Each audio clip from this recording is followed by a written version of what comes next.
عمران خان کی بہنوں علیمہ خان اور عظما خان کو ڈی چوک سے گرفتار کر لیا گیا۔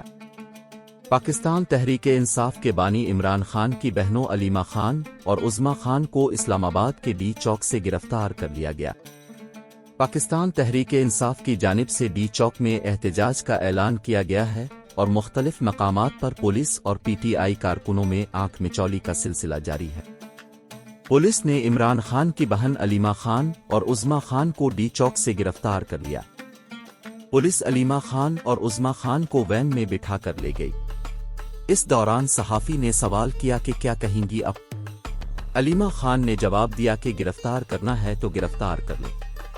پولیس نے علیمہ خان اور عظما خان کو تھانہ بی میں منتقل کر دیا۔ دوسری جانب ڈی چوک سمیت اسلام آباد کے کئی مقامات پر پولیس اور پی ٹی آئی کے کارکنوں کے درمیان جھڑپیں جاری ہیں۔ پولیس نے ڈی چوک سے 30 سے زائد پی ٹی آئی کارکن گرفتار کر لیے۔ الفادر وزیر اعلیٰ خیبر پختونخوا علی امین گنڈاپور کی قیادت میں پی ٹی آئی کی ریلی اسلام آباد کی طرف گامزن ہے اور قافلے میں رکاوٹیں ہٹانے کے لیے بھاری مشینری بھی موجود ہے۔